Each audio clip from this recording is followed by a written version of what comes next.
കേരള രാഷ്ട്രീയത്തിൽ ഇടുത്തി പോലെ ആ വാർത്ത പതിക്കുകയാണ്. AKG സെന്ററിന്റെ ചുവരുകൾ വിറയ്ക്കുന്ന സാഹചര്യം ഉണ്ടാകുന്നു. പിണറായി വിജയൻ എന്ന ക്യാപ്റ്റന്റെ സിംഹാസനം ആടി ഉലയുകയാണ്. ഇത് കേവലം ഒരു തിരഞ്ഞെടുപ്പ് തോൽവി മാത്രമല്ല, പിണറായി സത്തിന് നേരെ സ്വന്തം പാളയത്തിൽ നിന്നും ഉയരുന്ന പരസ്യമായ വെല്ലുവിളി കൂടിയാണ്. ചതിയുടെയും വഞ്ചനയുടെയും കണക്ക് പുസ്തകം തുറന്ന് ജോസ് കെ മാണി ആഞ്ഞടിക്കുമ്പോൾ പിണറായി വിജയന്റെ രാഷ്ട്രീയ അപ്രമാദിത്വത്തിന് അന്ത്യകൂദാശ കുറിക്കപ്പെടുമോ എന്നുള്ളതാണ് ഇവിടെ പ്രധാനപ്പെട്ട ചോദ്യം. കണ്ണൂർ ലോബിയുടെ അഹങ്കാരത്തിന് മധ്യകേരളം നൽകിയ പ്രഹരം ഇടതുമുന്നണിയെ ചാരമാക്കുന്ന സാഹചര്യമാണ്. ഇത്രയും കാലം ഭയഭക്തി ബഹുമാനത്തോടെ പിണറായി വിജയന് മുന്നിൽ വിറച്ചു നിൽക്കുന്ന ഘടകകക്ഷികൾ ഇപ്പോൾ പത്തിവിടത്തി ആടുന്ന സാഹചര്യമാണ്. അതിലേറ്റവും പ്രധാനി മറ്റാരുമല്ല, ജോസ് കെ മാണി തന്നെയാണ്. മാണി ഗ്രൂപ്പിന്റെ സ്റ്റിയറിംഗ് കമ്മിറ്റിയിൽ ഉയർന്ന വാക്കുകൾ കേട്ട് CPI നേതൃത്വം അന്തം വിട്ടിരിക്കുന്ന സാഹചര്യമാണ് ഉണ്ടാകുന്നത്. ഇതുവരെ കണ്ട പിണറായി വിജയനല്ല ഇനി കേരളം കാണാൻ പോകുന്നു എന്നുള്ള സൂചനയാണ് പാലായിൽ നിന്നും വരുന്നത്. മുഖ്യമന്ത്രി പിണറായി വിജയനും CPM സംസ്ഥാന സെക്രട്ടറി MV ഗോവിന്ദന് നേരെ ഉയരുന്ന ഈ വിമർശനങ്ങൾ ഒരു തോൽവിയിൽ നിന്നുമുണ്ടായ സ്വാഭാവിക പ്രതികരണമായി കാണാൻ മാത്രം കഴിയുകയുമില്ല. ഇത് വർഷങ്ങളായി അടിച്ചമർത്തപ്പെട്ട വികാരങ്ങളുടെ പുറത്തുവരൽ കൂടിയാണ്. AKG സെന്ററിൽ മുഖ്യമന്ത്രി സർവാധികാരിയായി മാറിയപ്പോൾ ഘടകകക്ഷികൾ വെറും കാഴ്ചക്കാരായി ഒതുക്കപ്പെട്ടു എന്നുള്ള സത്യം ഇപ്പോൾ പരസ്യമായി വിളിച്ചു പറയുകയാണ്. കേരള കോൺഗ്രസ് ആണ് ഇത് പ്രധാനമായി പറയുന്നത്. ഇതിനിടയിലാണ് കോടിയേരി ബാലകൃഷ്ണൻ എന്ന നയതന്ത്രജ്ഞന്റെ പേര് വീണ്ടും ചർച്ചകളിലേക്ക് വരുന്നത്. കോടിയേരി ഉണ്ടായിരുന്നെങ്കിൽ മുന്നണിയിൽ ഈ ഗതി വരില്ലായിരുന്നു എന്ന് പറയുമ്പോൾ അത് സത്യത്തിൽ പിണറായി വിജയന്റെയും ഗോവിന്ദന്റെയും മുഖത്തേറ്റ കനത്ത പ്രഹരം കൂടിയാണ്. ഭരണത്തെ തിരുത്താൻ്റെ പാർട്ടി സെക്രട്ടറി മുഖ്യമന്ത്രിയുടെ നിഴലായി മാറിയെന്നാണ് മാണി ഗ്രൂപ്പിന്റെ പ്രധാന പരിഹാസം. ഇത് CPM മണികൾക്കിടയിൽ പോലും വലിയ ചർച്ചകൾക്ക് വഴിമരുന്നിട്ട് കഴിയുകയും ചെയ്തിട്ടുണ്ട്. ഭരണ തുടർച്ചയുടെ അമിതമായ ആത്മവിശ്വാസത്തിൽ ജനവികാരം തൊട്ടറിയാൻ മുഖ്യമന്ത്രിക്ക് കഴിഞ്ഞില്ല എന്നത് നഗ്നമായ സത്യം കൂടിയാണ്. ഉപദേശക വൃന്ദത്തിന്റെ തടവറയിലായ മുഖ്യമന്ത്രി ജനങ്ങളിൽ നിന്നും അകന്നുപോയെന്നും അത് മുന്നണിയുടെ അടിത്തറ തകർത്തെന്നും കേരള കോൺഗ്രസ് വിശ്വസിക്കുകയും ചെയ്യുന്നു. പാലായിലെ ഈ പരാജയം തങ്ങളെ ചതിച്ചതാണെന്ന ഉറച്ച ബോധ്യം ജോസ് കെ മാണിക്കും ഉണ്ടാകുന്നുണ്ട്. CPI വോട്ടുകൾ UDF-ലേക്ക് മറിച്ചതും CPM-ലെ ഒരു ഭാഗം വോട്ടുകൾ ബോധപൂർവ്വം മാറി നിന്നതും മുഖ്യമന്ത്രിയുടെ മൂക്കിന് താഴെയായിട്ടും അദ്ദേഹം അത് അറിഞ്ഞില്ലേ എന്നുള്ളതാണ് പ്രധാനപ്പെട്ട ചോദ്യം. അതോ അറിഞ്ഞുകൊണ്ട് മൗനം പാലിച്ചതാണോ? വടക്കൻ കേരളത്തിലെ സ്ഥാനാർത്ഥി മുഖ്യമന്ത്രി കാണിച്ച വാശികൾ തിരിച്ചടിയായെന്ന് ഇപ്പോൾ എല്ലാവരും ഒരേ സ്വരത്തിൽ പറയുന്നു. PK ശ്യാമളെ പോലുള്ളവരെ ജനങ്ങൾക്ക് മുന്നിലേക്ക് വെച്ച് നീട്ടിയത് ജനങ്ങളെ വെല്ലുവിളിക്കുന്നതിന് തുല്യം കൂടിയായിരുന്നു. ഈ രാഷ്ട്രീയ പ്രതിസന്ധികൾക്കിടയിൽ കേരളം ഏറ്റവും ഉറ്റുനോക്കുന്നത് ജോസ് കെ മാണിയുടെ അടുത്ത നീക്കത്തിലേക്കാണ്. ഇടതു മുന്നണിയിൽ വഞ്ചിക്കപ്പെട്ടെന്ന വികാരം മാണി ഗ്രൂപ്പിന്റെ അണികളിൽ അലയടിക്കുകയും ചെയ്യുന്നുണ്ട്. തങ്ങളെ തകർക്കാൻ CPM ഗൂഢാലോചന നടത്തിയെന്ന് വിശ്വസിക്കുന്ന അവർക്കിനി ഇടത് പാളയത്തിൽ തുടരുക എന്നുള്ളത് ആത്മഹത്യാപരം കൂടിയാണെന്നുള്ള ചർച്ചകളും ഉണ്ടാകുന്നുണ്ട്. ഇവിടെയാണ് മാറ്റത്തെക്കുറിച്ചുള്ള ചർച്ചകൾ പ്രസക്തമായി ഉണ്ടാകുന്നത്. BJP നേതൃത്വം നൽകുന്ന ദേശീയ ജനാധിപത്യ സഖ്യം ഇപ്പോൾ കേരള കോൺഗ്രസിനെ കൈനീട്ട് സ്വീകരിക്കാൻ തയ്യാറായിരിക്കണം. അതായത് കൂടുതൽ വ്യക്തമായും കൃത്യമായും പറഞ്ഞാൽ കേരള കോൺഗ്രസിനെ NDA-യിലേക്ക് അടുപ്പിക്കുന്ന സാഹചര്യങ്ങൾ ഉണ്ടാകുന്നു, അല്ലെങ്കിൽ കേരള കോൺഗ്രസ് NDA-യിലേക്ക് പോകാനുള്ള സാഹചര്യങ്ങൾ ഉടലെടുക്കുന്നു എന്നുള്ളതാണ് പുറത്തു വരുന്ന വിവരങ്ങളാണ്. ഇതിനകം തന്നെ മാണി ഗ്രൂപ്പിലെ ഒരു വലിയ വിഭാഗം നേതാക്കളും അണികളും NDA അനുകൂല അല്ലെങ്കിൽ BJP അനുകൂല നിലപാട് സ്വീകരിച്ചു കഴിഞ്ഞിട്ടുമുണ്ട്. കേന്ദ്ര ഭരണത്തിന്റെ ആനുകൂല്യങ്ങൾ കർഷകർക്കും സഭയ്ക്കും ലഭ്യമാക്കാൻ NDA-ക്കൊപ്പം നിൽക്കുന്നതാണ് നല്ലതെന്ന് സ്റ്റിയറിംഗ് കമ്മിറ്റിയിൽ വാദമുയർന്നത് കേവലം ഭീഷണി മാത്രമല്ല, മറിച്ച് ഒരു കൃത്യമായ പ്ലാൻ കൂടിയാണ്. കേരളത്തിലെ ക്രൈസ്തവ വോട്ടുകളെ BJP-യിലേക്ക് അടുപ്പിക്കാൻ പ്രധാനമന്ത്രി നരേന്ദ്രമോദി നേരിട്ട് നടത്തുന്ന നീക്കങ്ങൾ ഫലം കണ്ടു തുടങ്ങുന്നു എന്നതിൻ്റെ തെളിവ് കൂടിയാണ് ജോസ് കെ മാണിയുടെ ഈ മാറ്റം എന്നത്.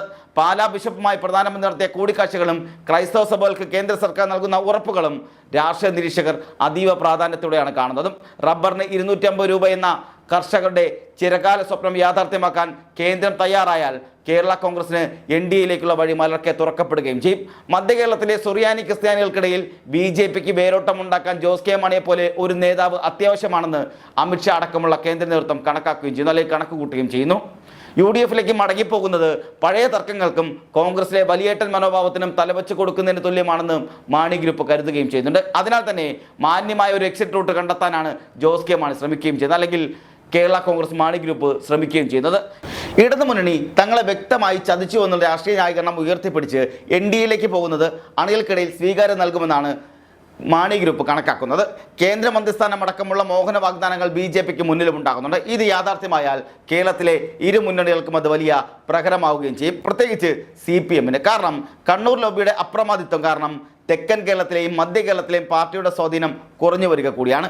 ജനകീയ പ്രശ്നങ്ങളിൽ നിന്നും സർക്കാർ അകന്നു പോകുന്നതും ഉപദേശകരുടെ ഭരണം നടന്നതും തോൽവിയുടെ ആക്കം കൂട്ടുകയും ചെയ്തു. ഈ സന്ദർഭത്തിൽ ജോസ് കെ മാണിയെ അനുനയിപ്പിക്കാൻ മുഖ്യമന്ത്രി നേരിട്ട് രംഗത്തിറങ്ങേണ്ട അവസ്ഥയാണുള്ളത്. എന്നാൽ CPI അടക്കമുള്ള മറ്റ് ഘടകകക്ഷികളും പരോക്ഷമായി മാണി ഗ്രൂപ്പിനെ പിന്തുണയ്ക്കുന്നു എന്നത് പിണറായി വിജയനെ അസ്വസ്ഥനാക്കുകയും ചെയ്യുന്നുണ്ട്. ചുവപ്പ് കോട്ടകൾ തകർന്നത് പാർട്ടി നേതാക്കളുടെ അഹന്ത കൊണ്ടാണെന്ന വികാരം താഴെത്തട്ടിൽ തന്നെ ശക്തമായി ഉണ്ടാകുന്നുണ്ട്. സോഷ്യൽ മീഡിയയിൽ സഖാക്കൾ തന്നെ കോടിയേരിയുടെ ചിത്രം പങ്കുവച്ച് നേതൃത്വത്തെ വിമർശിക്കുന്നത് പാർട്ടിക്ക് വലിയ നാണക്കേടായി മാറിയിരിക്കുകയും ചെയ്യുന്നു. ഇതുവരെ കേരളം കാണാത്ത ഒരു രാഷ്ട്രീയ ധ്രുവീകരണത്തിനാണ് നാം സാക്ഷ്യം വഹിക്കാൻ പോകുന്നത്. ക്രൈസ്തവ വോട്ടുകൾ കൂട്ടത്തോടെ BJP പാളത്തിലെത്തിക്കാൻ ജോസ് കെ മാണിക്ക് കഴിഞ്ഞാൽ കേരളത്തിലെ ത്രികോണ മത്സരങ്ങളുടെ സ്വഭാവം തന്നെ മാറുകയും ചെയ്യും. അത് UDFിൻ്റെയും LDFിൻ്റെയും ഉറക്കം കെടുത്തുമെന്നതിൽ യാതൊരു സംശയവും വേണ്ട.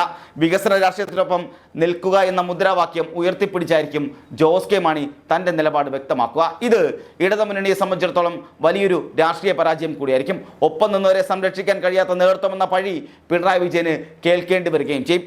അധികാരം നിലനിർത്താൻ നടത്തിയ വിട്ടുവീഴ്ചകൾ പാർട്ടിയുടെയും മുന്നണിയുടെയും അന്തസ്സ് കെടുത്തിയെന്ന വിമർശനവും ഉയർന്നു വഴിഞ്ഞിട്ടുമുണ്ട്. അമിതാധികാര പ്രവണതയാണ് എല്ലാ പ്രശ്നങ്ങൾക്കും കാരണമെന്ന് മാണി ഗ്രൂപ്പ് ഉറച്ചു വിശ്വസിക്കുകയും ചെയ്യുന്നുണ്ട്. വരും ദിവസങ്ങളിൽ കേരളം വലിയ ചേരിമാറ്റങ്ങൾക്കും പുതിയ സഖ്യങ്ങൾക്കുമായിരിക്കും സാക്ഷ്യം വഹിക്കാൻ പോവുക. ഈ പടയൊരുക്കം പിണറായി വിജയന്റെ രാഷ്ട്രീയ അപ്രമാദിത്വത്തിനുള്ള അന്ത്യകുദേശമായി മാറുമോ എന്നുള്ളതാണ് ഏവരും ഉറ്റുനോക്കുന്നത്. BJPയുമായി കൈകോർക്കുന്നതിലൂടെ മധ്യ കേരളത്തിലെ കർഷക ഹൃദയങ്ങളിൽ ഇടം പിടിക്കാൻ ജോസ് കെ മാണിക്ക് സാധിക്കുമോ എന്നതും വരും ദിവസങ്ങളിലെ വലിയ ചോദ്യമായി അവശേഷിക്കുകയും ചെയ്യുന്നുണ്ട്. CPM നേതൃത്വം ഈ വിമർശനങ്ങളെ അതീവ ഗൗരവത്തോടെയാണ് കാണുന്നത്. മുന്നണി മര്യാദകൾ ലംഘിച്ച് കാര്യങ്ങൾ പരസ്യമായി ചർച്ച ചെയ്തതിൽ CPMന് കടുത്ത അമർഷവുമുണ്ട്. എന്നാൽ പരാജയപ്പെട്ട സാഹചര്യത്തിൽ ഘടകകക്ഷികളെ പിണക്കുന്നത് ഗുണകരമാകില്ലെന്ന തിരിച്ചറിവ് അവരെ മൗനം പാലിക്കാൻ പ്രേരിപ്പിക്കുകയും ചെയ്യുന്നു. എങ്കിലും ജോസ് കെ മാണിയുടെ NDAയിലേക്കുള്ള ചായ്വ് തടയാൻ AKG സെൻട്രൽ ഇനി എത്രത്തോളം കഴിയുമെന്ന് സംശയം കൂടിയുണ്ട്. പരാജയപ്പെട്ട ജനവികാരം കൂടെയുണ്ടെന്ന ബോധ്യത്തോടെ ജോസ് കെ മാണി നടത്തുന്ന ഈ കരുനീക്കങ്ങൾ കേരളത്തിലെ വരാനിരിക്കുന്ന രാഷ്ട്രീയ വിപ്ലവത്തിൻ്റെ സൂചനകളാണ് നൽകുന്നത്. മുഖ്യമന്ത്രി നേരിട്ട് സംസാരിച്ചാലും മുറിവേറ്റ മാണി ഗ്രൂപ്പ് ഇനി വിട്ടുവീഴ്ചയ്ക്ക് തയ്യാറാകില്ല എന്നാണ് സൂചനകളെല്ലാം.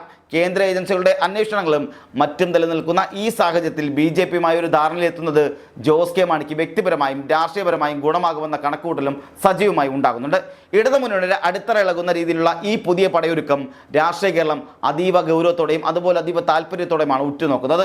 മുസ്ലിം ലീഗ് UDFിൽ ഉറച്ചു നിൽക്കുമ്പോൾ ക്രൈസ്തവ വോട്ടുകൾ കൂടി തങ്ങളിലേക്ക് അടുപ്പിക്കാൻ NDA നടത്തുന്ന ഈ നീക്കം അത് വിജയിച്ചാൽ കേരളത്തിലെ രാഷ്ട്രീയ ചിത്രം പാടെ മാറുകയും ചെയ്യും. ഇതുവരെ കേരളത്തിൽ കണ്ടുവന്ന രണ്ട് മുന്നണികൾ തമ്മിലുള്ള മത്സരമെന്ന രീതി മാറി BJP കൂടി ശക്തി പ്രാപിക്കുന്ന അവസ്ഥയിലേക്ക് കാര്യങ്ങൾ നീങ്ങുക കൂടിയാണ്.